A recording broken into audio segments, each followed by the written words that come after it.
Yo, Karsten. Oh, we're Okay, live. we're live. Everybody, we're live. Uh, Welcome to shit. What this Do is it doing? live! We're doing it live. Fuck it. Oh, okay. Carson says he's going to take a shit. Start without me. Just save the Spider-Man news. Okay, I can read. Thank you. It's one of my many talents. Welcome to another episode of the Master Toons podcast with me, your host Jack. On the show today we have George, Carson, Hello. who's going to take a shit, Proto, and Yo. Bioga. We hope you all had a very romantic Valentine's Day, or at least had a nice box of chocolates for yourself, a single, a movie to watch or something. So we didn't really have that much on this week, apart from obviously the spider elephant in the room. Okay, But we do have some stuff we can talk about. Pokemon's rival and the Joker in Gotham. Have you guys seen the trailer for it? Yeah. Nope.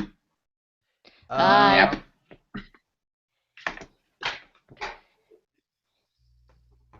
Oh yeah. So let's do Gotham first. Jack, your camera's off. Oh, hold on a minute. What's this shit? George Baum opened capture smile. What the fuck is that?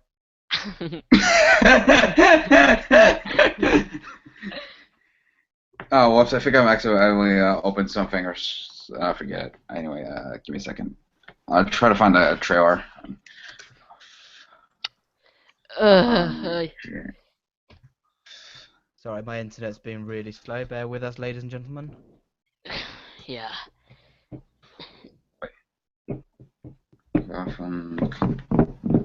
Okay, here we go. Yeah, Show hold on one second. trailer.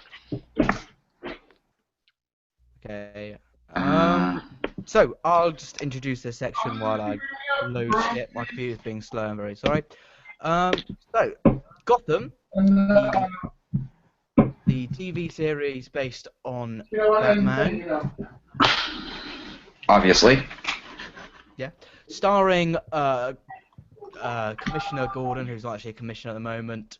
Kind of like a if you will, to Batman, although I don't think it has the same continuity. It just introduces a bunch of the characters. Bruce Wayne is a child in it. There's been many villains coming up in Gotham. We've had Scarecrow. We've had Catwoman. She's not really a villain in it, but whatever. We've had Penguin. I think we've had Poison Ivy. We also... Jack.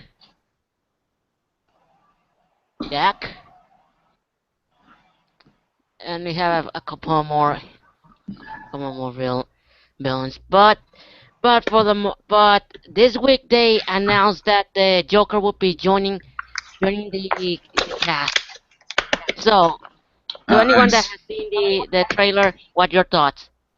I have not. I can't. No, you dropped out, and I can't find the trailer. So can someone link it for me? Yeah. Okay. So yeah, as I was saying, so Gotham prequel to Batman, but no continuity. Has Gordon as the main character, as like a new cop on the beat. Batman's already had a host of his villains and antagonists crop up. So we've had Catwoman. We've had the Penguin. We've had Scarecrow, Poison Ivy, amongst others. And now they're doing the greatest of Batman's enemies, the Joker, who everybody loves from The Dark Knight. And I've watched the trailer. What the fuck? Yeah, he looks really awful. I seriously haven't found it. Can someone please? I'm trying to find it. I've looked all over the place. Is there a screen share button? I am quite the amateur with this thing. Yeah. There's it's below chat. Yeah, I've got it. All right. Thank you. I would like to share. Wait, choose what you'd like to share. Entire screen. Google Hangouts. I assume the entire screen. Yeah, I guess. Maybe. Hey, now I'm screen sharing. This is the modern era. That's what he looks like, ladies and gentlemen. Yeah. Uh, Played by. Wow. Oh, Uh, yeah, that's what. Who's he played by? I have uh, no clue. Some thank random. you. Ryoga, you have been watching Gotham, haven't you? Yeah, well, technically, I'm not really watching. It's that my folks actually watch Gotham. I'm the only one who doesn't watch it because of the fact that I've lost interest in watching the series. But I do get to see it from time to time. And so the story goes is that this coming episode of Gotham, we're going to see Commissioner Gordon, and I forgot he had a girlfriend. I forgot what her name was. That he was invited to a circus act, which we in this episode not only we will be seeing the Joker making his debut appearance in the television series, but also the Graysons will also be part of this series.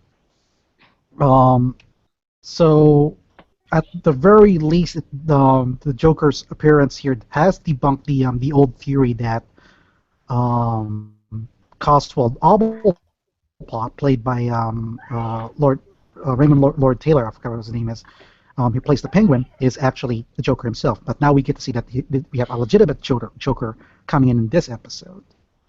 Right. Mhm. So how old is this guy? Well, that's the thing. It's almost basically common knowledge that that the Joker is slightly older than Bruce Wayne in the comics, but I believe that this version of the Joker was either going to be in his 20s or 30s. So he's going to be like about a decade or so older than Bruce Wayne. So personally, I find that a bit already off. I always knew the Joker is older, but not that old. With regards to Bruce Wayne, but then again, Gotham has pretty much messed up with whatever mythologies you know about the Batman that it's become ridiculous. So it's already bad enough that Selina Kyle, also known as Catwoman, was the only witness to the murder of Bruce Wayne's parents in the first episode, and that she happens to be the same age as, or slightly older than Bruce. When in the comics they never actually met during their childhood, but they met pretty much later on. So that's one of the changes that disappointed me. What do you guys think? I don't really see the point. Yeah, same. Neither. I mean, I think this shows like the way they've gone about it is pretty redundant. Like it would have been nice having Commissioner Gordon with like some of the more obscure Batman villains and like maybe some of the more realistic bits, trying to be a bit more detached from Batman. But they've like they're trying to have it both ways, so there's kind of some like cheesiness and some of the classic villains trying to mix in with this kind of cop drama, noir thriller kind of thing.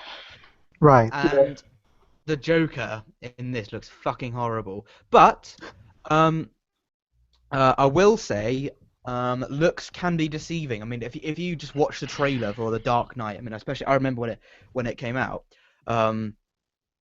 A lot of people are like, oh, who's this guy? He's not going to be as good as Jack Nicholson or Mark Hamill, whoever. But he actually turned out to be fantastic, the best. Oh, you mean Heath Ledger? Jesus fucking Christ! Ouch. What? The fuck was that? What? Did you just I like... just heard like this screeching yell. Oh, sorry, mate, you're listening to your own voice. We told you not to do that again. No.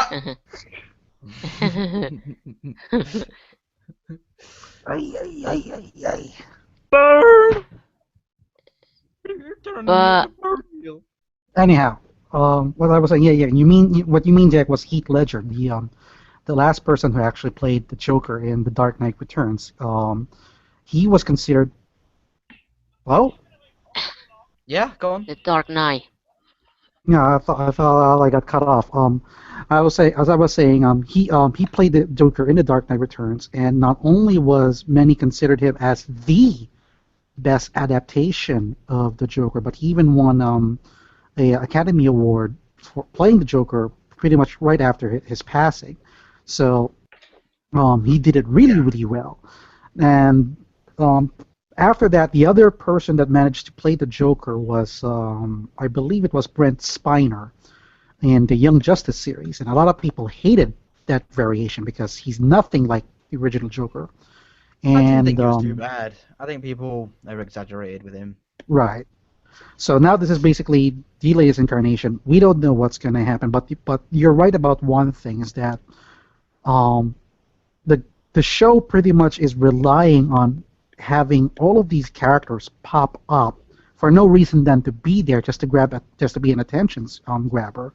But the overall aspect of the plot itself is pretty much personally I find it awfully flat. That it's not even interesting, given the fact that the writers and the creator of this show has done crime dramas before, but to actually just we got the Riddler here, we got the Joker here. Now we're gonna have now we're gonna have the Penguin in, and so on and so forth, rather than the actual crime drama that Gotham is supposed to be. It just makes it very stale in comparison, for me personally. But despite that, we all know that's gonna get a second season. Fox has ordered a second season, so it doesn't really matter what I say at this point. It's gonna continue, guys. Well, we might as well take the shit out of it, and if it's gonna have a second season. Why? I mean, it doesn't give you a lot, but he just looks like some sort of like fanfic from YouTube. They're actually using him as a meme now because of that crazy smile. That's like the Right. impression I'm getting, because I've seen some like fanfics, and they're Yeah, same. Like, at best they're not good. Hmm. The live action ones anyway, because like you're listening to it and it's so fucking self-indulgent, like, oh, we're gonna do these iconic characters and we're gonna make up our own backstory about them. It's gonna be really deep and stuff. And I could do the Joker laugh, ha ha ha ha, you know. It's like, well, yeah, good for you. It's shit though. yeah. Sorry. That's the vibe I'm getting from this Joker, and it just Yeah. kind of ruins his character a little bit. Like, again, like, we don't really know what's gonna happen with him, but like the Joker's not supposed to have an origin. That sort of makes him so unique Right. and so intimidating. Yeah. Yeah. Yeah. Sorry, my internet's really horrible tonight. Oy vey. I couldn't agree more. Is that the episode hasn't been out yet, so we're not prejudging that it could be bad. But then again, this is the Joker of all the DC characters. He is one of the iconic characters in the DC mythology. So a lot of pressure is on Fox to actually at least give this character justice on a show like Gotham. I mean, right now, the Penguin is the one that's actually carrying the show, so we don't know how the Joker will turn out. Sure. I mean, like, from what I've seen, like, I haven't sat down and watched like a full episode. I kind of been meaning to check it out, but from what I've seen, like clips and stuff, it just looks like the acting isn't great. Like, it's trying to be intimidating, Mhm. and it's just fucking goofy, and Right. like, not necessarily in an enjoyable way, as I Mhm. could think of, like, you know, like maybe like The Flash or something. Right. I mean, I You can't know, blame I him. mean, It's a completely different staff. I mean, if Greg Berlanti and Steve Amell, the art producers of the Arrow series, would get their hands on Gotham, they would probably give it justice, and that's something that DC is proud of. From what I hear, DC is proud of how they're handling the Arrow universe, which includes Arrow and the Flash. So they're pretty much giving a little bit more leeway on deciding what to do with their characters and probably adding a little more characters, which is why it's despite the fact that on a related note that there's going to be a Suicide Squad movie, the Arrow series will continue to use their own version of the Suicide Squad. So Yeah. but like I said, going back to Gotham, it's a different crew, a different cast. So we can't expect it to be as good as Arrow, but at least do But do like something that makes it worth watching. you can though, like you can expect it to be as good.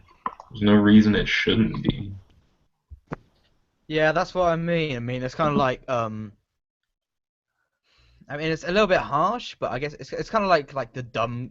Well, actually, no, it's not like the dumb kid in class when he does something good, because like you want to try and encourage him, try and get him out of that, lack of Yeah. brain cells department.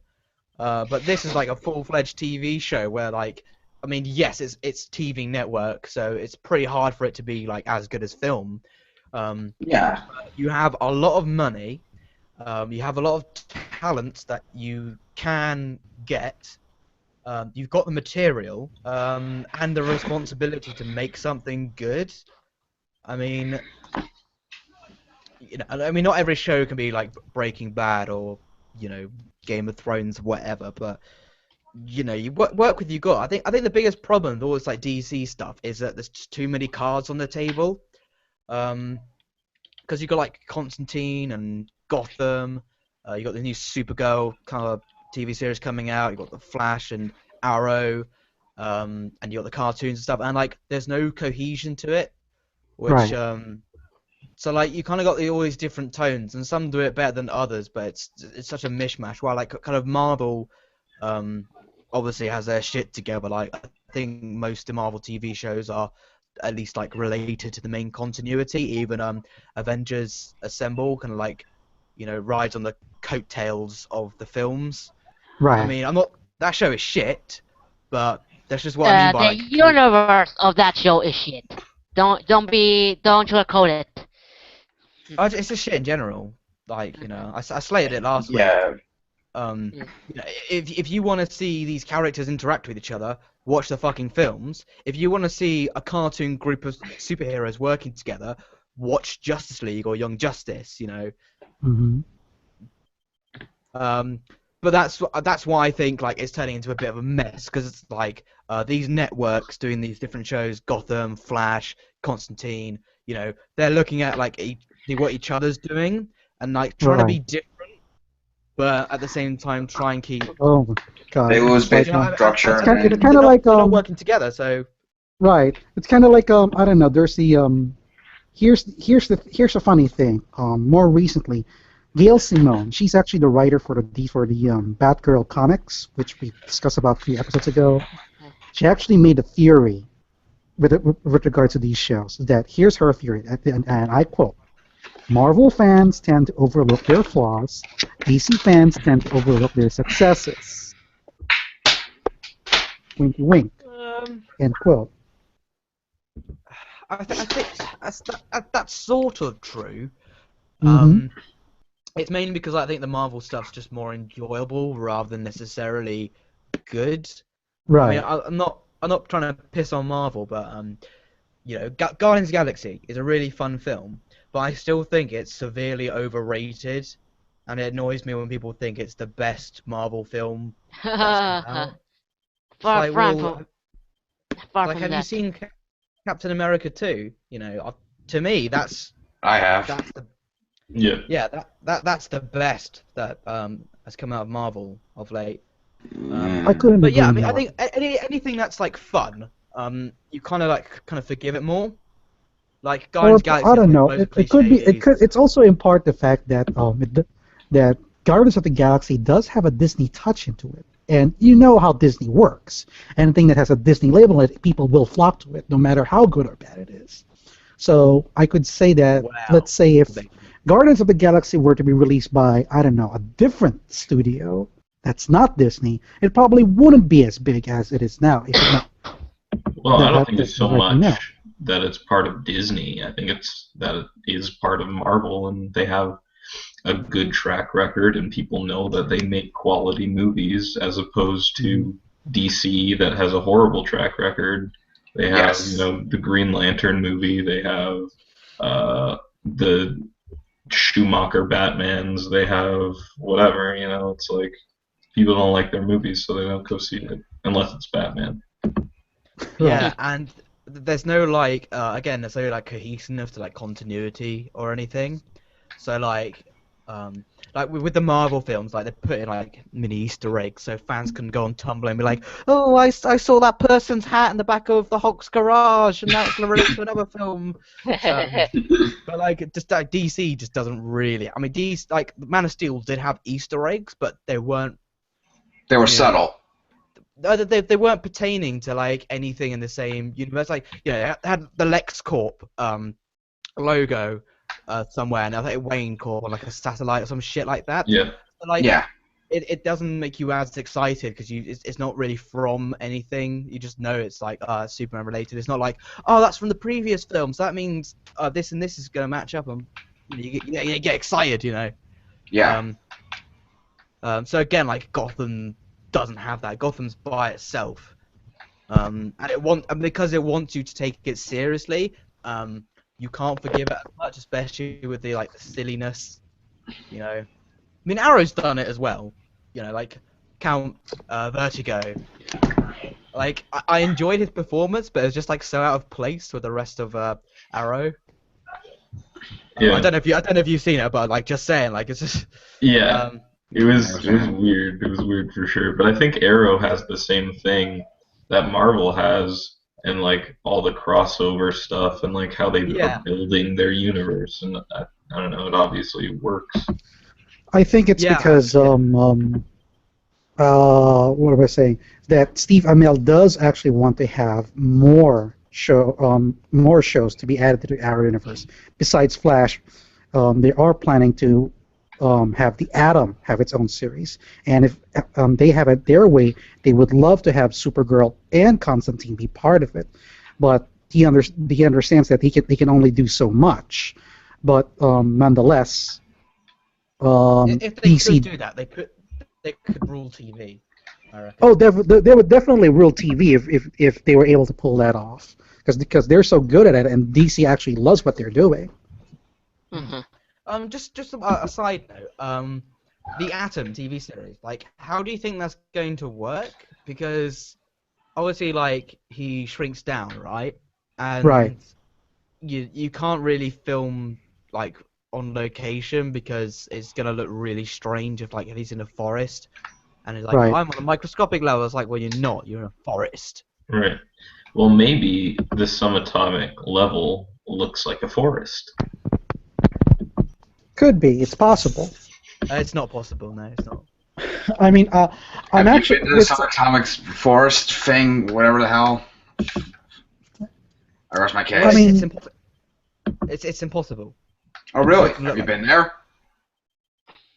No, but I I rest my have a case. vague understand. Like anyone with a vague understanding of physics will tell you it would look nothing like a forest. You know. I mean, Have when you I ever think looked about at pictures from an electron microscope? when I think about an He's Atom fucking series, guys. I don't know if you guys remember watching that. Remember the series called Manimal? It's a really old TV series about a guy who basically transforms to, I think, 4 or 5 different animals to solve crime cases. And there would be an episode where he turns to a cat, to a wolf, or a panther, or an eagle, or a bear, to take out the bad guys. And I'm thinking the Atom, more or less, will be a lot like that. It's going to be a bit campy in terms of its content because it's just a guy shrinking down, or at least turning into a giant. Because Atom is pretty much the, I believe he's the DC equivalent to Ant-Man. Yeah, pretty much. Although he's smarter than Ant-Man. I think they're both. Or is he? Because Yeah, I know they're both scientists, except that Ray Palmer is a rich guy and Hank Pym is not a rich guy. He's just a plain old scientist. And Yeah, Scott Lang, Ray Palmer's also like a quantum physicist. right? Like, Ant-Man is just like a scientist who made these particles Right. that make him shrink. I guess he can control ants for some reason. Uh huh. Yeah, I don't know. I feel like the Atom is going to be hard to do because, like, I mean, I'm sure they'll give him, like, Team Atom, and like he'll have his own like computer hacker and like his own like bodyguard and blah blah blah. But like he's he's actively running a company. Like how do you do that and be a super Well, ask Master Wayne. like Ask Batman Master and Arrow Ask kind of Master like Wayne, have ask people Tony do it Stark, for or them, but They like just get someone else to do it all for Oliver them. Queen. And it's like, what's the point in having your fucking company if you're just gonna do nothing? yeah. It's kind of narcissistic, you know. Also, I don't really know like what kind of problems like the Atom deals with. Like, has the Atom even had Sure. his own like solo comic book? Because like I feel Oh like yeah, of course he has. Yeah, he's had stories. I believe he does Yeah. because he is a frequent member of the Justice League, so he does have his own comics. Like I said, the big problem with DC compared to Marvel is that when you talk about DC, what comes to your mind? Batman, Yeah, Superman, Batman, Wonder Woman, The Flash. Superman. Can you ever think about Hawk and Dove, The Question, Wildcat, The Atom, The Red Hood. Oh, the Red Question Hood, is Vixen? So most of these characters nobody even knows about or cares. So right, that's but I so. mean the same thing happened with Marvel. Like no one really knew who like Thor was Right. until they made the movie. They made the movie, so Yeah. at the very And least, even Marvel Iron made. Man, like he had his cartoons, but like Mhm. the general public didn't know who Iron Man was. Like when they made the first movie, like my mom was like, "Oh, are they making a movie out of that like song?" I'm like what? Like no, mom, it's a superhero. I mean, I still wouldn't say, I still would say that those characters aren't as ubiquitous as like Superman and Batman, because when I say like Iron Man, you just kind of think of the films with Robert Downey Jr. Like if I say Batman, you think of everything. You think of the comics, you think of the cartoon, you think of the movies, all the movies. Yeah. So I don't think Marvel was ever going to quite have that in the same way as Batman and Superman do. Yeah. Right. But Anyway. on DC's case, it's also a curse because it's the only thing that makes them. I think that video from the YouTube that I showed a few weeks ago comparing Iron Man and Batman, wherein Iron Man is like the latest uh, character to be featured in Marvel, and then Batman says that he's just a poster boy for DC. So it's believe it or not, that statement remains true today. And the one thing I hope DC is doing with everything they're doing now is that they would allow other DC characters to shine in and allow their big characters, namely Superman, Batman, Wonder Woman, take a back seat and let the others shine. Well, I mean Like they they did, kind of like they did it in Throne of Atlantis for once, and Assault on Arkham. Assault on Arkham was good. They did allow Deadshot to become the main protagonist and not Batman. Batman is just a side character here. And in Throne of Atlantis, Superman takes a back seat while Aquaman takes center stage. So that I enjoy. right, and I mean Well, even that's with their movie lineup, like you can see that like they have the Cyborg movie. Like no one knows Right. who Cyborg is, but they have him, and like you know, Well, that's why Justice League Unlimited was so fucking good, because they had so many characters that people like had never heard of. You know, some of them were downright, you know, ludicrous, and they just made them all like really good voice actors, really interesting characters. All of that, like even Hawk and Dove. And Like I think Hawk and Dove, like, oh man, they were really great. And of course, we have to thank Bruce Timm for that because he really made that series shine on and allowing these characters to get their spotlight and make them well known. However he can. Yeah, I mean, like if Avengers Assemble did that, then and I could do it to that like kind of quality, I'd be like, oh wow, this is awesome, you know.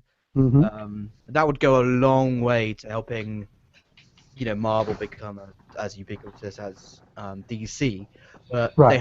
they haven't really they don't really care that much. Like they got their comics and they got their movies, you know, they got their toys. I think they're pretty much happy with that. They don't have a Bruce Timm, like you said, Mhm. or I can't remember her name, but like the voice director, caster. Angela Romano. Yeah, like She's the one who does all the voice casting for all of the DC animated films. Yeah, like those two are just such a good pair to make cartoons. Yeah, and Paul Dini writing them. Yeah. Right. But I feel like that's kind of what they're trying to do with the Netflix series, is to give their like smaller characters a platform to be, more exposed. Yeah, Right. but it does feel more like just like a side project, something to tinker away. Like, you guys can do that. We're happy making our billions with this. If we make more money, great. Off you go. They don't. Yeah, it's kind of like while DC has like kind of a more amateur approach, they haven't got the coherence. Marvel just don't really care that much about the side projects. I seem to feel they seem just like, yeah, take the rights, give us some money in return. Mm-hmm.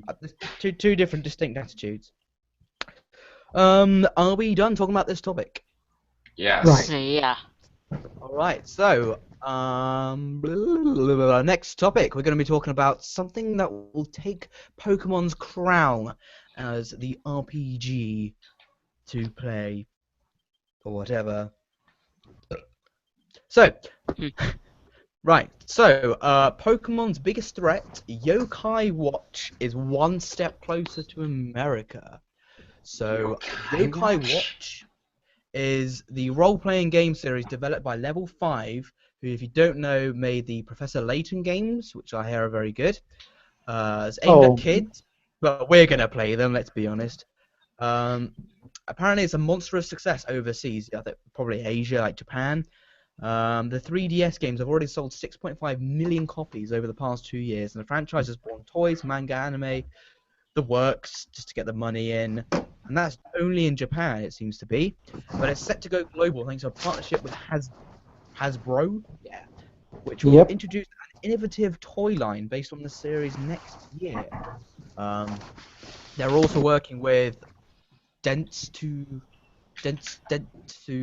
Entertainment, which represents Yokai Watch in the West, and TV Tokyo, which airs the anime in Japan. So they're hoping that Yokai Watch will expand its cross-platform to include additional broadcasting, video game, and merchandise relationships, so they can ship money. That's their idea. Rain money, Meowthew's payday. Business. So it just seems to be like a really big hit from what happening. So will it take the crown of Pokemon? I mean, what do you guys think? I know nothing about Yokai Watch.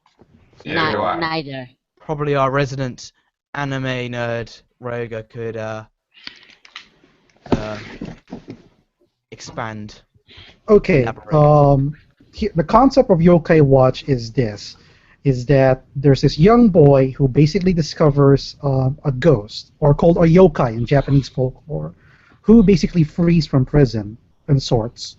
And as a reward, he is given this watch that allows him to basically see other yokai that are wandering around the world. So he's given a task to actually befriend these yokais, and in some cases he would actually use them for battle against other yokais. That's the concept of the Yokai Watch. So if you put it deep down, it's similar to It's very, very similar to Pokemon, but where Pokemon is focused more on different animals, Yokai is focused more on Asian ghosts, or specifically Japanese ghosts. But what makes this so different from Pokemon is that, unlike Pokemon, where it has a continuity, despite the fact that it's like, I don't know, 10, 20 years old now, Yokai Watch is very episodic, and as far as the anime is concerned, it's comprised of 11-minute shorts. So you don't have to know everything about the past episodes. You just go in and then get the story. And for a kids series, it's actually quite fun and entertaining. It doesn't look or feel like a kids anime at all, even though it is as such. Now Now for the Yokai Watch game, I never got to play it because the fact it's only available in Japan and for the Japanese Nintendo 3DS. So unless you have that handheld and that game, you won't be able to play it. But from what I have heard throughout 2014, Yokai Watch is indeed one of Japan's biggest and best animes, despite the fact it was never given a ranking in any of the 2014 rankings. Normally it goes to shows like Psycho Pass or Kill la Kill. But as far as kids are concerned and the general public is concerned, everybody loves Yokai Watch to the point that it trumps even the Pokemon franchise in Japan. Now, in terms of the toys, since we know that Hasbro will be making the toys, and we know who Hasbro is, they're the ones behind the Transformers franchise. That's a pretty big deal. So you now have this toy maker who's going to produce these Yokai Watch toys. So anything from Hasbro is definitely going to get people to buy it, be it Transformers, My Little Pony, or whatever. And now you can add Yokai Watch into this one. So the only thing that I didn't like about the news is that we're going to have to wait probably about 1 to 2 years before Yokai Watch finally comes to America, which I find it a bit too long. It would have been easier if they bring it the next few months while the series is catching up. But why they're doing it this long, I have no idea, guys. Well, I mean, it's not really gonna matter because like the general public here doesn't know anything about it, so it doesn't matter whether they bring it here in the next 2 months or the next 2 years. It'll be new when it gets here. Right. It basically sounds like Pokemon crossed with Ghostbusters, but the Ghost capsules are Digimon watches instead. Yeah, in a way that's the case. I mean, I wouldn't knock it. Like, I would say that nostalgia is kind of against it because Pokemon has such like a deep rooting in our culture. I mean, like I'm 21 and I still buy the games because I fucking love them. And I'm sure kids still buy them. I mean, like obviously when Red and Blue came out, it was so exciting. So they'd never played anything like it. But the games still sell. Maybe not as much as them, but they definitely do. So as to if Yokai Watch can top that, nostalgia is against it. However, I don't even think nostalgia is even a factor here. I mean, when you think about it, Pokemon is the concept of Pokemon is actually not that very original. I mean, if you want to know the very first game that allows you to capture monsters and add them to your party, you can look no further than the Megami Tensei series or the Persona series, because they're the ones that actually got it first. So Pokemon just re-embellished the formula, and instead of recruiting demons and gods and letting you battle God or Satan like the Megaten series does, you just capture different monsters and different creatures. And then, of course, we have Digimon that does the same thing, except it's more like dinosaurs, viruses, bats, and then it later expanded to that. So I would say even Yu-Gi-Oh! Would follow that same concept one way or another. And Yokai Watch, in terms of their concept, isn't original, other than the fact that they use a different concept.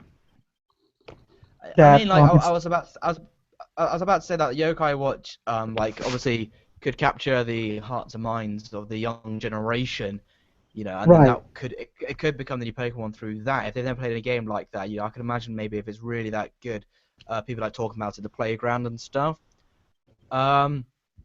But like with Pokemon, I mean, yeah, maybe it wasn't the first, but it was just so well done and like perfected like the formula or whatever, and it was accessible to the West. You know, like I mean, Pokemon in the West, Pokemon in America, Pokemon actually had a very it's not just the game itself, but Pokemon as a franchise actually made a huge contribution on making anime well known in the West. I mean, yes, we have Dragon Ball, Evangelion, but if you want to count the one anime that actually got people to know people in America to know what anime is, it's Pokemon. Yeah, I mean, it's a poor anime as far as I'm concerned. Example of anime. I mean, I think the first series was really great, and then Right. it just quickly, probably about the Ruby and Sapphire generation, it just turned to shit. Right. And like, but it's still going strong. It's still going strong. And with Digimon, it started off really cool because you had the anime was really great, and you had like the Tamagotchi style watch things, which was fun. But it didn't have enough longevity. Longevity, Yeah, like it Pokemon didn't. does. Yeah, and Yeah, like it didn't I have the think that games really, and the anime like.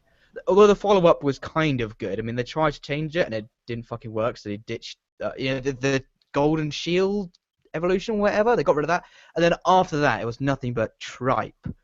You know, Right. I would agree. what was the third series of Digimon calls? Let's see. Digimon Adventure 1 and 2, Digimon Teamers. Yeah, Oh, that's the third season. Digimon Savior was the fourth one, and the because fifth was Cross Wars. because what the fuck are they doing? Because like the third one made it like so Digimon weren't real. It was like reading a comic book, and Oh yeah, then so that's they make new Tamers. ones, and they have the fucking most annoying alien monster character since Jar Jar Binks, that red dinosaur thing. Guillemon. I wanted to punch it in his fucking face. It was so annoying. Just watch like the first episode, and if you think to yourself, oh, it must like improve. You must grow to like it. It's like no, it just gets even more annoying. It's so irritating, and it's I mean, fucking gullible. yeah. It's so fucking gullible. I mean, in the show's defense, I think the Digimon actually is the victim of its own success, in which they really don't know how to evolve, so to speak, from what happened with the first two seasons. I mean, the first season the game was famous in the fact that it was a more serious and more dramatic in terms of storytelling as opposed to Pokemon, and a lot of people kind of liked it, where it's a lot more serious and a lot more dramatic, and they don't. The franchise doesn't know where to go from there, so they decided to do an alternate universe with the next three seasons or so, which pretty much give mixed feelings towards fans. So I guess this is why, in part, that this year they're going to produce another Digimon series that will be the sequel to the first two seasons, Digimon Tri. So and to celebrate the franchise's 15th anniversary. I'm really hoping it's good because like the last I heard of Digimon was like it was the people could digivolve or that they could Yeah, combine with that's Digimon. that's the fourth season, wherein the kids actually can become Digimon. I've seen that, and I really didn't enjoy it that much. Fucking ridiculous, stupid. What else are they gonna do? Like, oh, we can combine our families, and then we can combine with a truck, and then a Digimon can ride us from the back, and then to Digivolve, he can like merge with us, and then we can reach into the earth, and we can merge with the elements, and then we can Digivolve again, and then we can absorb the power of the sun, and then we can Digivolve into a black hole, and then we can Digivolve into Stephen Hawking. You know, just stop. There's a time and place to stop. If you continuously make shit, I know the money's really nice, but even the money is kind of drying up at this point. Just stop, think about what made you so successful, make something new. No more Digimon shit, you're tarnishing its good name. It wasn't even that great, it was just likable. And one other point about the anime, completely irrelevant, but they never shut up about eating food. All they ever talked about in their spare time was fucking when the next meal is. Shut the fuck up. You watch it. Play a drinking game. Have like a bunch of shots. Each time they mention food, take a shot. I guarantee you'll be in the hospital by the end of the third episode because they don't shut the fuck up about it. Toilet. Like, they talk about like, oh, we got backpack with food and stuff. Well, what about toilet paper? You're gonna talk about that? Trying to be realistic? Fuck you. Just don't bother with it. Or do it a little bit. Just kind of bringing it back to Ghost Watch or whatever. I don't know. I don't really think There Ghost is. Watch. I don't think there That's is. what it's going to be called. That's what it's going to be called in America and England. Ghost Watch. I just don't think it has any chance of being like the next Pokemon because there was kind of this like this Pokemon fever in the 90s. And Digimon was kind of, there too, but like at least to me, I was never like a huge fan of Pokemon or Digimon, so I was kind of looking in from the outside. But it seemed like this huge thing, and like since then we've had stuff like Yu-Gi-Oh! And like Beyblades and Bakugan and whatever you want, Yeah. Beatamon, So and many like good stories from those shows, especially Beyblade. it just it just doesn't have the same effect. Like kids watch it, but they very quickly grow out of it. It's not like this Yeah. cultural phenomenon the way that Pokemon and even to a degree Digimon was. Yeah. Yeah.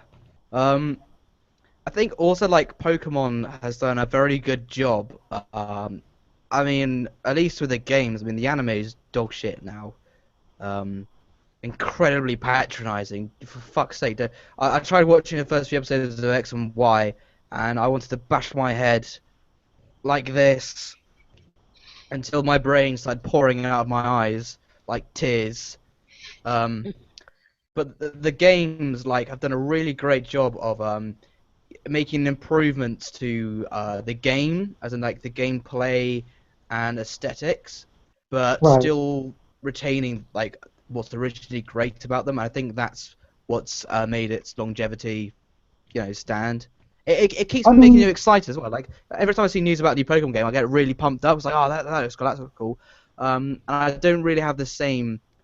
I don't even like anime that much. I haven't watched that anime, but if this can get me pumped up, Yokai Ghostwatch has quite the competition.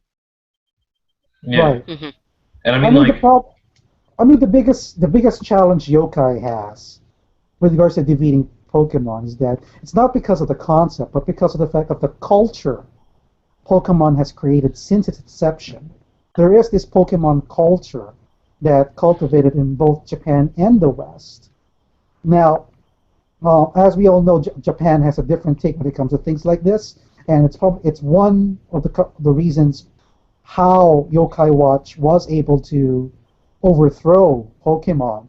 But the West is a completely different thing, in which um, wherever you go, there are people who are fans of Pokemon and would treat it in the same way Star Wars or as a Star Wars fan would, or a Batman fan would. So, so I mean, Yokai Watch has a lot of shoes to fill.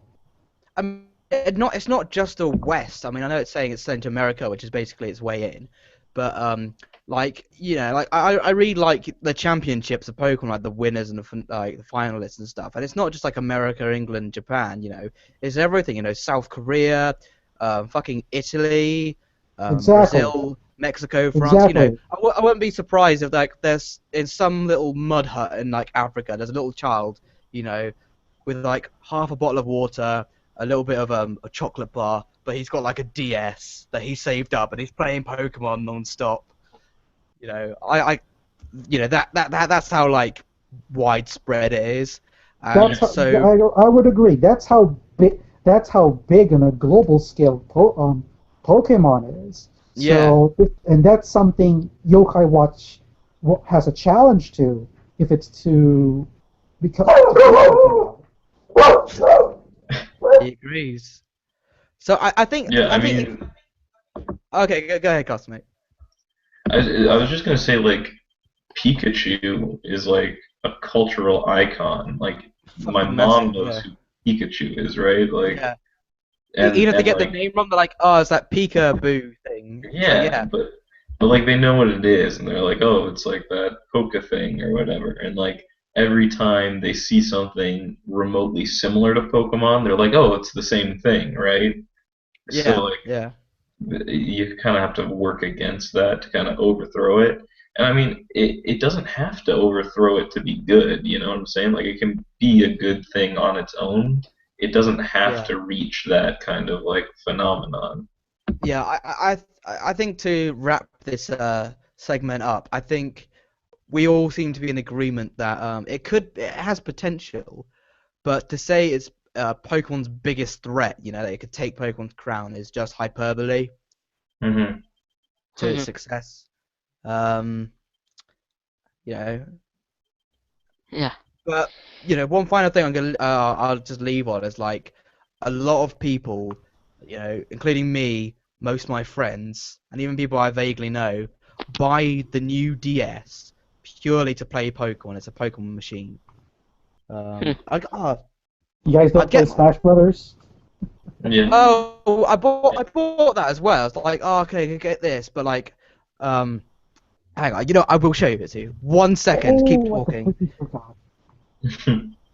um, Oh, where's the cute protagonist?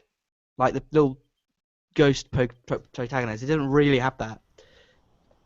No, the protagonist is called the Butler actually, and he's just this big white ghost, and completely obnoxious. He's never meant to be cute or cuddly or anything.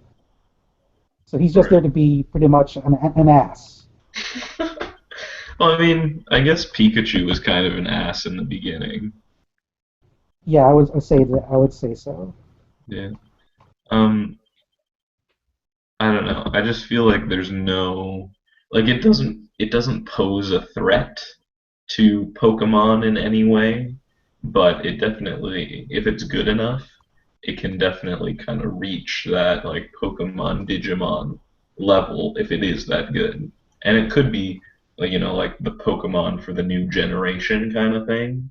But I Right, feel like Pokemon is still kind of Pokemon for the new generation, you know what I'm saying? right. Um, Speaking of which, I'll just talk about the later topic. Okay, go mhm. on. um,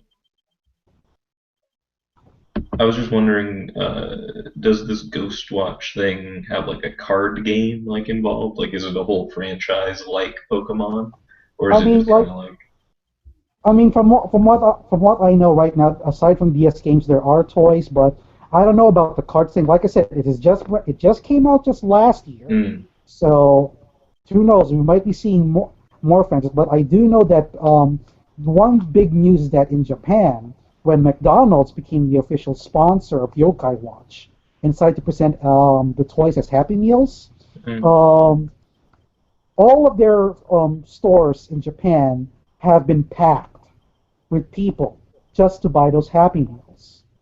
That's how big Yokai Watch is there. So that's the only thing I know. For anything other thing like card games and all of that, we don't know yet. All I know right now is there's just toys, the anime, the manga, and of course the 3DS game where it all started. Damn. But let's not. It won't be surprising if they expand to that to include a card game or anything of the like. yeah, and I guess that'll kind of hinge on its success here, Right. right? I mean, like I said, like I said, Hasbro is pretty much involved in it, so we know it's gonna sell well because it's Hasbro. It was in my room all along. Silly me. Are you ready for this? Yeah. Whoa. See, it So, makes shall we sense. move on, guys? Move on. Yes. It's got nipples. Move Oh, on. what is wrong with you? I tell you what. In the new game, you can like give your Pokemon like a pet, but like Uh-huh. some of the really big Pokemon, like their groin takes up the touchpad, so it forces you to rub their genitals. It literally forces you to rub their genitals. And they're like, Awful. Oh. Oh, thanks for the nightmares, Jack. yeah. Well, it's Japan. What do you expect? That is true. Look what game's in there, folks. I mean, Japan does a lot of weird shit going on there. Now, need I remind you that what was that Wii game Christianix where is the one. I forgot what it is, but you're basically leading a bunch of muscled guys trying to go after this guy with a huge bottle of white stuff he calls protein. Oh Uh, wow. And Sounds like a and fishing you're trip like with my uncle. doing some weird muscly poses to chase him. Nice. So yeah, it's so those things. Yeah, it's Japan. You'll see that a lot. Sure. Yeah. okay. Speaking of Japan, you guys heard about that? Since we're moving on, let's put in another topic. You guys heard about the Netflix doing the Legend of Zelda series, right? Oh, Yes. we already talked about that, I believe. Yeah. Okay. We talked about it last week, mate. Oh, okay. I thought about that. So sit the fuck back down. Sit your ass down, what? Yeah. Yeah. All right. So let's do one more bit of news, and we'll do a movie of the week because we haven't got a lot to talk about. I'm getting pretty tired. I Yeah, stayed up same. until like 4 o'clock in the morning. Oh, so you're Last basically night. you stepped into my Just life. Have you been Yeah. drinking Mountain Dew? No. No, it was beer. Beer and cider. Or you should have taken balls then. Balls will keep you up. I kid you not. There is actually a soda drink called Balls with a W, not a double L.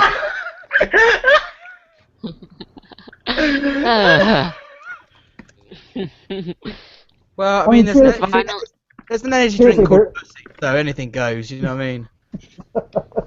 Yeah. So All right. shall we move on? Okay, so this is our biggest news story, and it's the one that people can't stop talking about.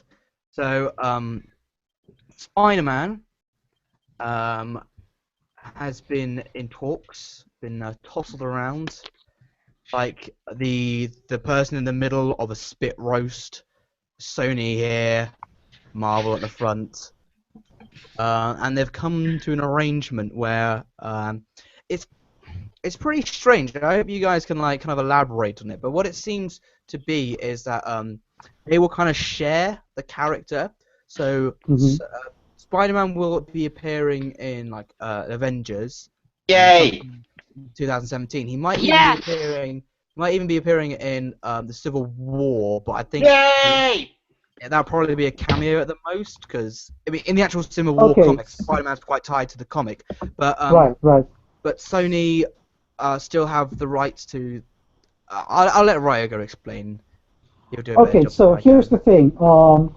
Sony and Marvel, they had the meeting about last month, and they've come to an agreement that they're going to share the character, and none of them are going to pay anything for that character. So Marvel doesn't have to pay Sony billions and billions of dollars, like said in one of those leaked emails, to get Spider-Man back. Nor is the other way around. They're just going to share the character, no strings attached.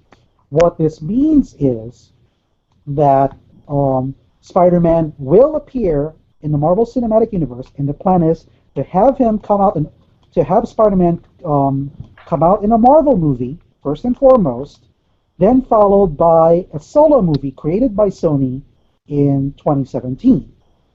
And the purpose of this is to basically allow Spider-Man to have more exposure to the fans of the franchise, and to gain more money.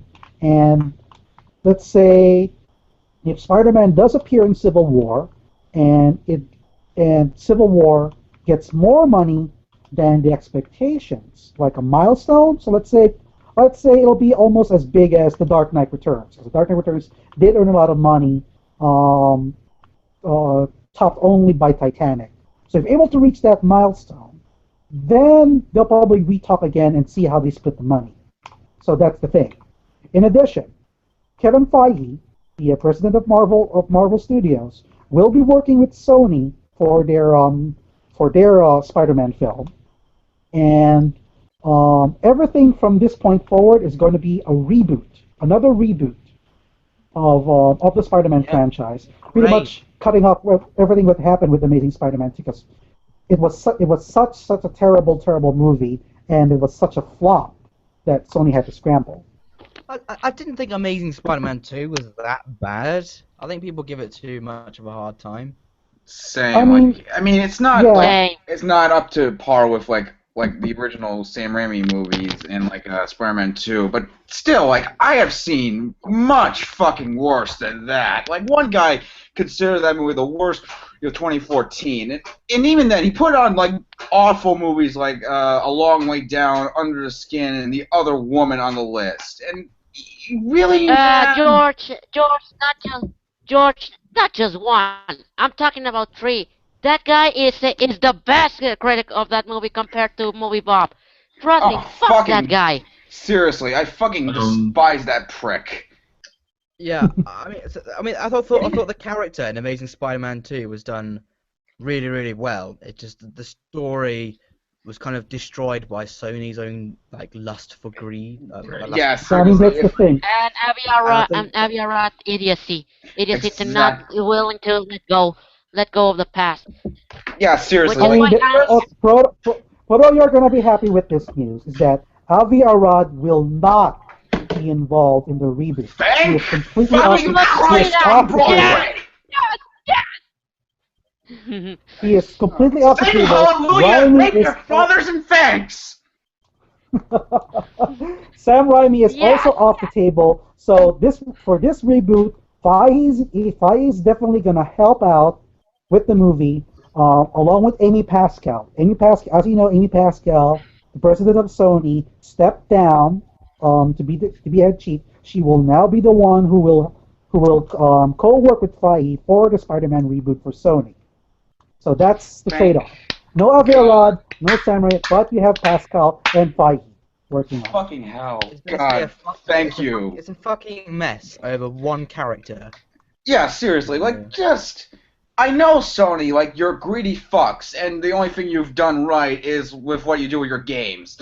But even then, like, I don't care if you made, like, a few of my favorite movies from last year. I don't care if you made some, like, maybe a few of my favorite movies ever. Stop being such greedy fucking assholes and actually concentrate on producing something of quality. God! Okay, here's my thing, though. People are like, oh, like Kevin Feige is going to be producing like the new Spider-Man movies, right? So, but like Kevin Feige was a producer on The Punisher Warzone and The Fantastic Four: Rise of the Silver Surfer. Oh, Jesus. So like, just because his name is attached to it doesn't mean it's going to be good. So that's my first problem. Completely agree. My second problem is that like, just because Spider-Man is now in the Marvel universe, it doesn't mean that his solo movies are going to be any good. Like, people think that the Thor movies are bad. I personally don't mind them, but that's what people think. People think, Iron Man 2 and 3 were bad. I don't rate them at all. I personally, like, Thor is personally my favorite franchise in terms of the Marvel Cinematic Universe, aside from, like, Captain America's. It's hard to explain. It's hard to explain. Like, I'll go into depth about it like some other time. If you like the smell of shit, man, I can't tell you otherwise. Anyway, like I understand like why people dislike them, but that doesn't change my personal view on them. If you hate them, that's fine. It's just like I don't hate them. I know. I mean, I kind of like I said on Twitter, like I saw Carson agreeing with me. Like when I first watched Thor 2, I had a really great time in the cinema. Then I watched it again a couple of months ago at home. I was like, wow, this is a badly made movie, and the villain is utterly crap. Yeah, the villain was. The characters are annoying. Yeah, I admit the villain in that movie was terrible, but I haven't watched the movie in a while now. I watched it like a few months ago, but it doesn't help that the last movie I watched before it was I Fucking Frankenstein, so that probably explains why I rated it so highly and why I enjoyed it a bit more. Just stop watching bad movies. Like, unless they're funny bad. You guys should stop watching bad movies. I'm already a victim of the insanity syndrome thanks to that. My dad says you learn more from shit than you do from good, but even then, like, I've been kind of overdoing it. Like a couple months ago, I watched like. Is that why you listen to him, George? You learn more shit from good.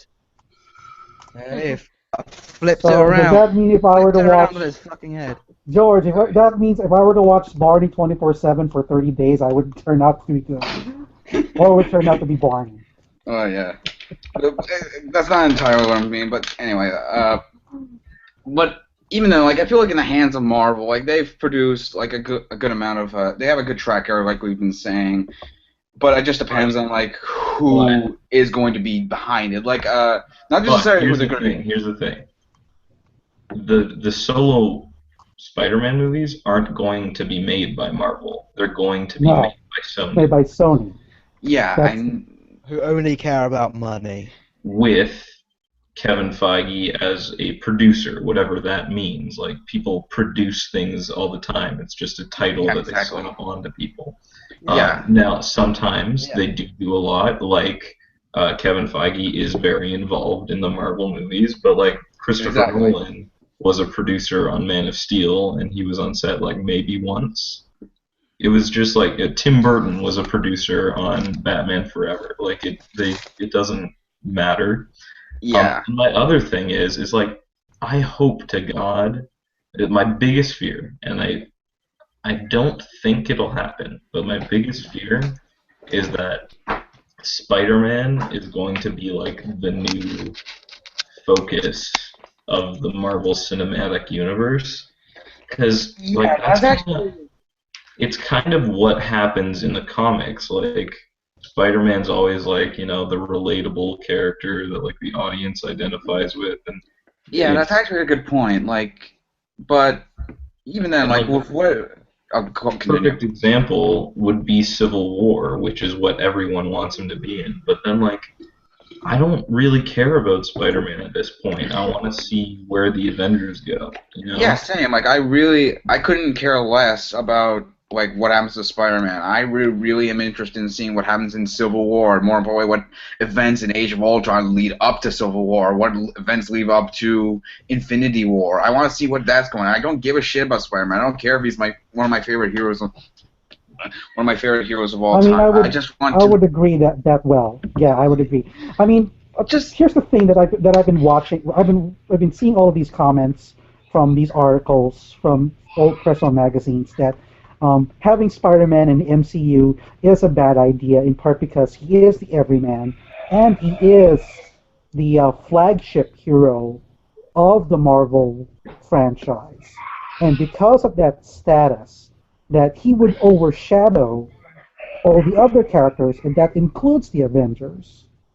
I would personally, I would disagree. I mean, yes, he is the flagship franchise. Spider-Man's familiarity is pretty much second to Batman on a global scale. But if you look closely at the Marvel Universe as a whole, Spider-Man is nothing but a speckle of a grander universe in which even he has no control, and he has to lead that. And those kind of threats has to go up to other heroes. I mean, okay, to put it simply, Spider-Man, in all his abilities, he's only good when dealing with bad guys in New York. But he can't stop an alien invasion. He's not Superman. Right. So in that sort of problem, it's up to the Avengers to do that. That's their job. Here's my problem then. So these are like two kind of scenarios that can happen. One, it's like putting Superman in the Arrow universe. You have all these like B-list heroes, because that's what the Marvel Cinematic Universe is made up of, B-list heroes that they made cool. So it's like putting Superman in the Arrow universe, and then it's like, why isn't Spider-Man like doing anything? And then like they I don't know, it just makes every other character seem less cool. Or it's like they do it where he is like the street level, you know, thing and blah blah blah. But then it's like, why is he with the Avengers? He should be with the Defenders on Netflix. The Netflix. Now, here's the thing. Now, if you've been if you guys have seen Avengers: Earth's Mightiest Heroes, which I have. Now, on the last story arc, the Avengers were actually missing in action when Galactus came in, So Tony, before the disappearance, has actually established the new Avengers, which one of those members was Spider-Man. Spider-Man, Iron Fist, Luke Cage, and Wolverine. Now, Spider-Man is an Avengers member, and he is part of the new Avengers, wherein they are much lesser known and they're on a smaller scale, but they are called to do their job in case the Avengers are out of action. So this is my theory with regards to Spider-Man's role in the MCU as a whole, is that now that Spider-Man's in the MCU, what's going to happen is, on the first Infinity War movie, the Avengers will be out of action, which leaves Earth pretty much defenseless. So Spider-Man at this point will become part of the new Avengers, and whoever he's going to be allied with to tackle the threat, while we wait for the second part of the Infinity War, they'll bring the old Avengers back and take on Thanos once and for all. That's what I think. The question now is, which of the Marvel characters will join Spider-Man as part of the new Avengers? All we know is that either at the end of Avengers 2 or at the end of Civil War, Captain America will establish a new team, in which we know one of them is Falcon. Well, Yeah. I mean, sorry. Sorry. Do you mean on film? Yes, on film. See, I'll just jump in here with a couple of things. I mean, the first thing I'd say, why people are so excited about Spider-Man is not necessarily the character. It's just more in context with the films. Like, it's another fun character to have, verbally and even physically sparring with these other characters like Thor and Iron Man and stuff. I think that's what most people are looking forward to see, because it'd be a cool new element to put in. That's what I think. I think that's what it's kind most of like, of you I don't know. I remember Kevin Smith once said that when they introduced the black suited Spider-Man, Marvel was saying, let's just give him a black suit. That's it. And then all of a sudden, everybody flocked to read the comics, seeing Spider-Man in the black suit. So kind of like the same thing what you're saying, Jack, with the case of Spider-Man just being in the Marvel Universe. Imagine it'll be more exciting if Hugh Jackman got his way and he managed to convince Fox to allow Wolverine to appear in the event. Again, it's not necessarily the characters; it's just in context to everything else. I mean, the second thing is, Ryoga, like you touched on it.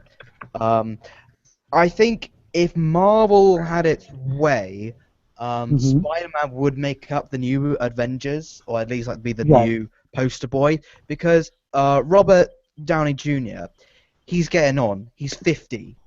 I don't know if you guys knew that. He's 50 years old. So we're in 2015, right? So by the Marvel got like films up to what, 2022?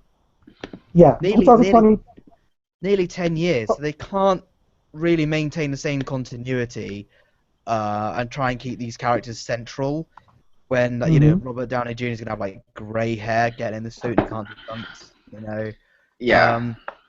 So they're going to have to do something. I mean, I reckon it'll probably be a reboot down the road or something, or they'll stop most for a while. likely. Right, I would agree with that. But they could just recast. Or recast. Recast would be another option, because kind of like what they do with James Bond. Hard. Yeah, because, exactly. If they just suddenly recast Wolverine for X-Men Apocalypse, it wouldn't make any sense, because everything else is the same continuity. So if they just change the actor as huge as him, be like, oh shit. But anyway, I mean, the problem with trying to have Spider-Man as a poster boy is that Marvel can't make standalone films with him. Only Sony can. So all Spider-Man can do is just have glorified cameos in terms of the Marvel universe. Sony would have to sell the rights, which I think they should, not just because I want to see Marvel studios do Spider-Man, but because Sony only fucking care about money and they make shitty films with him, or not as up to par films as not as good as they could be. But just sell the character for like 500 million. That's what I would do. Or 700 million. And have a percentage of profit somewhere. Yeah, we're gonna deal that you can for as much as the standalone movies, the Marvel movies make, no, the Spider-Man Marvel movies make you get like 5% or 10% of that. So you would still be making money. I don't know. I know jack shit about how this kind of business works, but there's much Yes, better decisions than just like having him like be a glorified like just into the movies and just doing one standalone movie so that way he can be in a couple of the movies, not necessarily as like a side character, but more like just like you said, a glorified cameo. Just give them the rights. Like, what do you have to lose? You make money every time. Omo, guys, I think I forgot to mention this. The reason Sony hasn't sold the rights to Marvel is because the Spider-Man, the character, sells more toys than Batman, Superman, and almost the Avengers all together. Together, I'm not shitting you. Seriously, go look up on But how many toys Spider-Man sell, and you're gonna see but why. Frodo, the problem is that Marvel owns the merchandise. Sony doesn't get any money from the toys and anything. They only get money from the movies and the movies only. Marvel owns pretty much everything else. So, That's from what I heard. I heard real guy just quoting what the possible reason. hmm so it's not that it's because Sony doesn't want to restore the rights to Marvel. It's because Sony knows that Spider-Man is still one of the most recognized superheroes in the world, and like I said, he's pretty much second to Batman in familiarity, and that's a pretty much big asset. Third.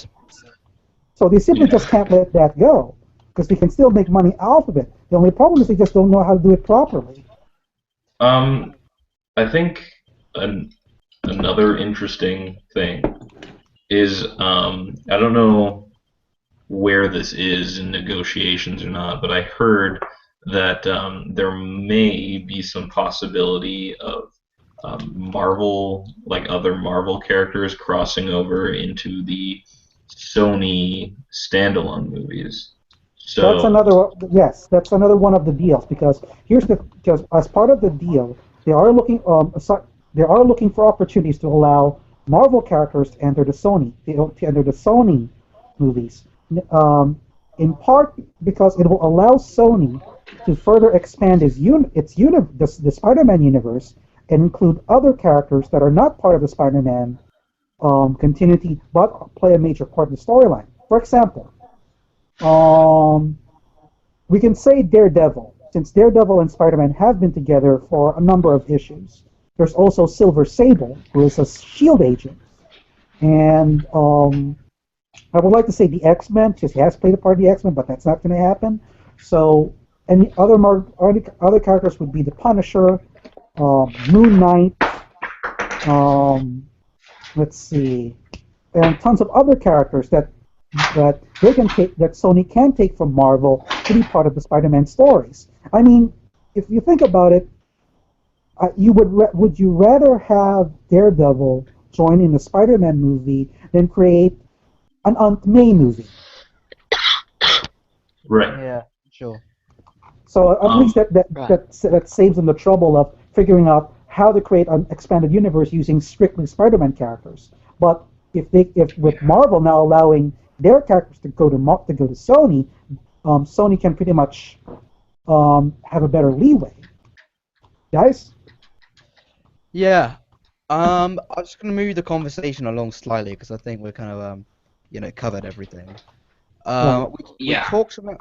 I mean, we've already kind of talked about it in the assemble, but for the sake of the podcast, we'll kind of go over it again a little bit.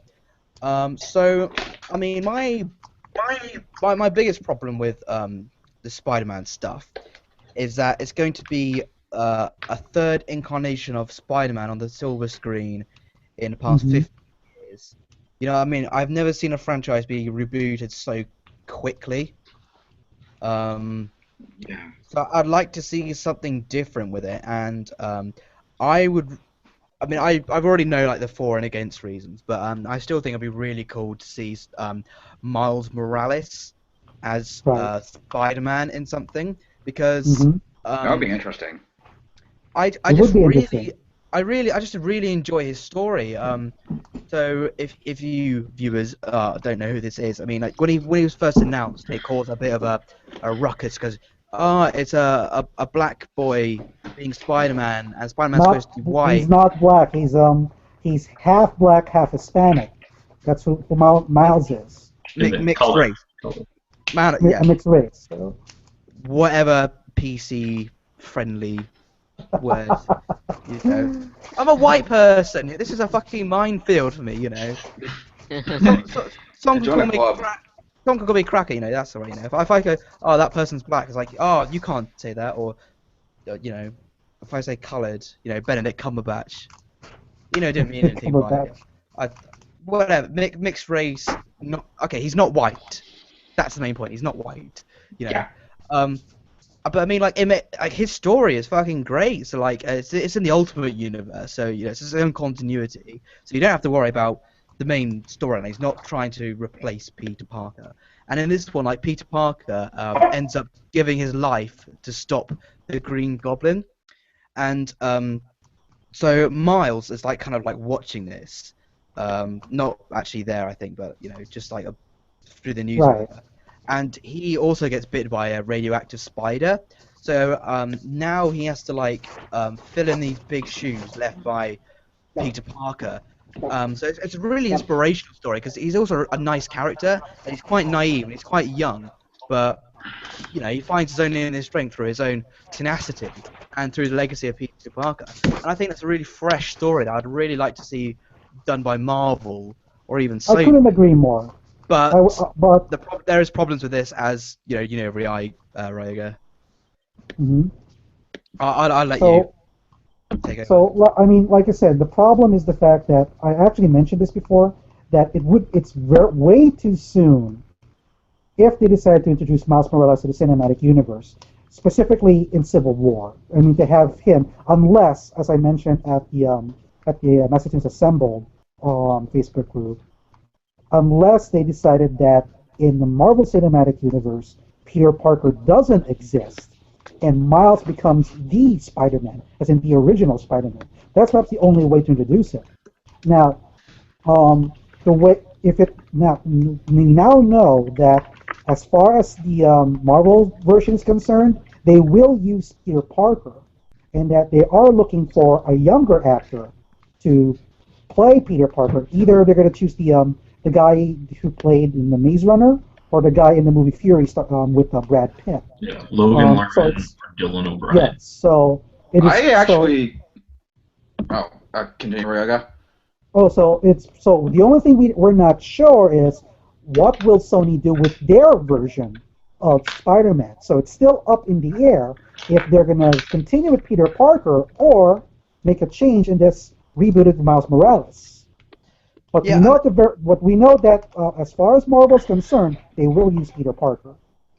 I mean, what I would like to see, you know, if I was in charge of Sony or Marvel, wherever, pulling the strings, I'd have Peter Parker popping up in Civil War as a cameo or something. Same thing in maybe a later film. He has his own standalone film. Then in the standalone film, Miles Morales is introduced as like kind of like a protege almost. Mm-hmm. Then in Infinity War, Spider-Man dies, so Peter Parker dies is like kind of the climax of Infinity War, and then Miles Morales is going to have his own standalone film to introduce his character.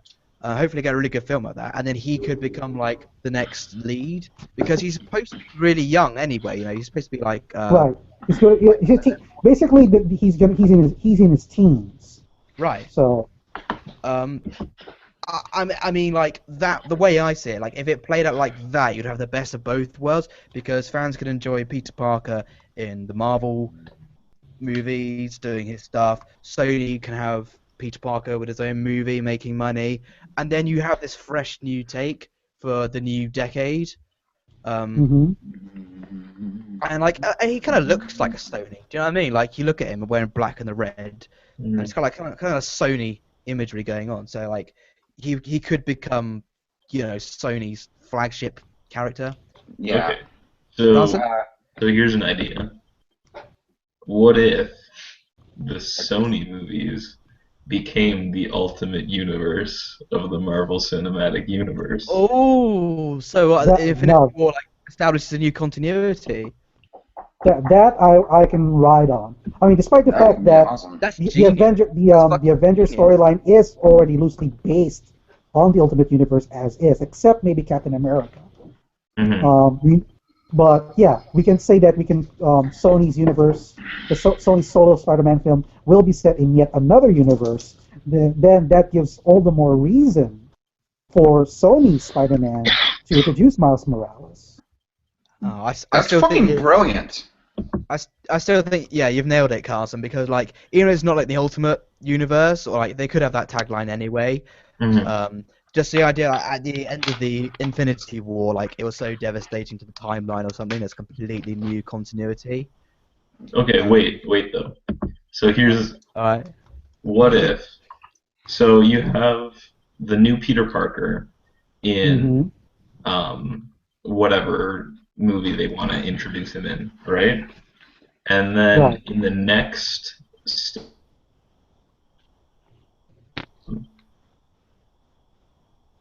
Sony Carson? introduces Miles Morales as Spider-Man in the Amazing Spider-Man continuity, and then in Infinity Wars, like this dimensional portal opens and it Oh, merges the two I know where I see where you're universes. going there.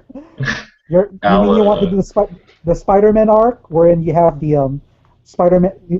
It's done in the comics before. Spider-Man from the main Marvel universe managed to went into the Ultimate Universe and was able to meet Miles Morales for the first time. And that's where he learned the changes that's been made there. That's actually really Yeah. clever.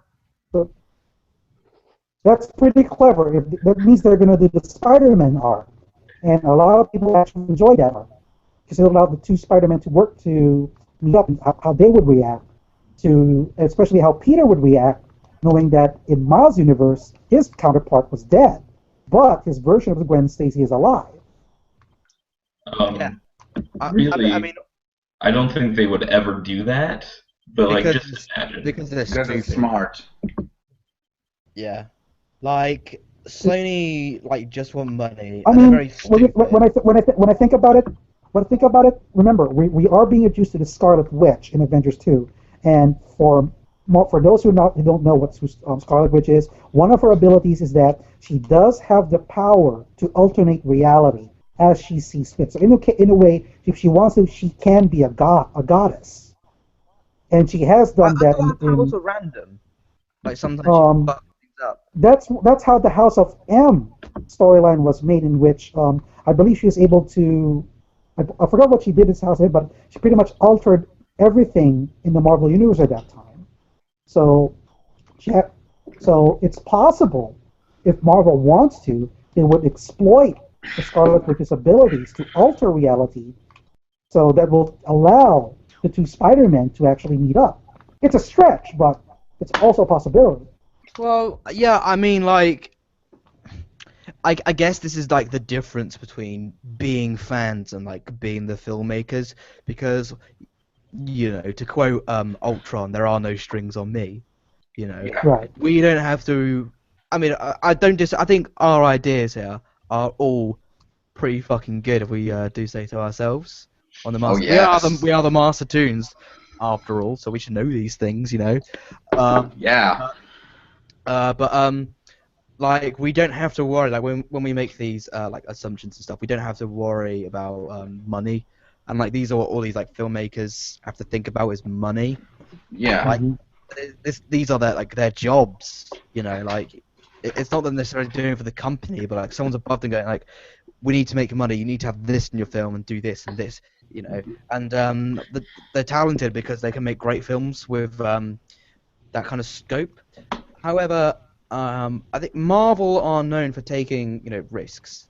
You know, not proper risks, but you know, like Calculate. apparently, apparently with like Captain America 2, all they really asked for was they wanted the helicarrier to crash, and they wanted uh, I assume they wanted what's it called, Shield to stop being in existence. Right. I assume they wanted that to happen, right? And like because they got so much free reign, it was a fucking great movie. So I hope. I mean, they're not going to. Let's face it. But I hope they are going to be intelligent enough to somehow read our minds and make these films. Yeah, but I mean the other thing too is like they're smart people. I'm sure they've all, sat around and said all of the things that we have said. It's just what direction they choose to go in, right? Yeah. Yeah. Because like we again like we only have to like watch the films that they get made and we can be like, oh, I wish they got Brad Pitt to play Wolverine. As an example. And Yeah. like they'll probably like they'll be in their rooms with like their suits on, going like, oh, do you know it'd be great if you play Wolverine? Brad Pitt would be really great. Yeah, but he's fucking expensive though, isn't he? Yeah. It's not him cheaper, Yeah. And then the next one will be like, oh, Hugh Jackman's really great as Wolverine, but he wants more money. He wants like 10 million for this film. It's like, you know what? We fucking made a barrel load of money. Who gives a shit? Roll it in. I'll drive it around to his house and just ditch you on the front lawn. I don't give a shit. Like, oh, that last movie really sucked, but look at the fucking money it made. Come on, we've got to make more like this. I mean, it's quite easy to do, really. Yeah. For example, like if we were selling T-shirts and they were shit quality, but we managed to get like 250 sold, we give a shit. They're shit quality. Yeah, exactly. People that wear them like, oh, I watched this once and the whole thing's rubbed off. You're like, what? Yeah, but you bought it, Yeah, exactly. I mean, I'd like to think I care, Yeah, same. Incidentally, I have sold T-shirts before as part of my band. Man. That was a mistake. Oh man. But yeah, I think we've pretty much concluded, unless anyone wants some final say on what's going on. Yeah, I guess. Oh, I was gonna talk about this with the ideas of casting for him, like the two actors that we have up for him. I forget the names. They were both in. One was in the Maze Runner, which I personally actually really liked, and the other one was. Ryan. Oh yeah, Dylan O'Brien, who was in the Maze Runner, which I honestly really liked. And the other one, Logan Hemmerman or something. What was Herman. it? Herman, who was in Fury, which I fucking loved. I loved that movie to death, and he was great in it. And I could actually see him working really well as Spider-Man. It just depends on what kind of route they're going to go with him. Again, I've said this before, like the tone of it. It depends on what kind of tone they're going to go for. Are they going to go a lot darker, like what Amazing Spider-Man 1 tried to do, or are they going to go all campy, like the Raimi movies, or are they going to create a giant clusterfuck like the Amazing Spider-Man 2, or Spider-Man 3, or whatever? Or it could be worse. They'll do the same thing Disney did with the Ultimate Spider-Man TV series. If they do that, I will personally burn every single theater in the world Hey guys, for being how about a sent. cutaway sketch? I will nuke the planet if that happens. I will nuke Sony. I will massacre Amy Pascal, and wear her skin like a coat. Well, everyone who was involved with that. Hey George, it's only a film. Yes. It's only All right, I think we're ready to move on. All right. Okay, now, I've heard less outrage when the dog's pissed on someone's sofa.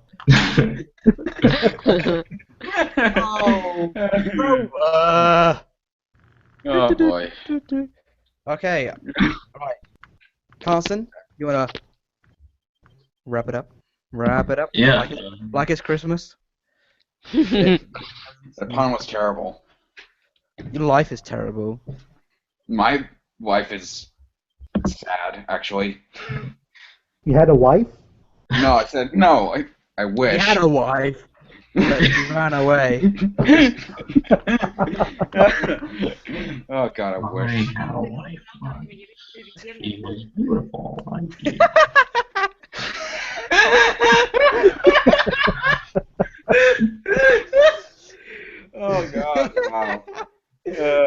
Alright, okay, let's finish up. So what we're going to do is we're going to shut down this hangout session, and then we're going to go on to our movie of the week session. So Yeah, boy. stay online.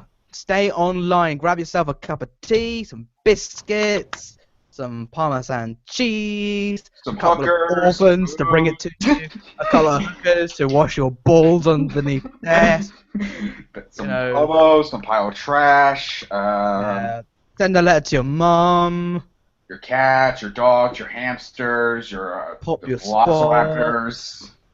And Or your don't ponies forget or whatever.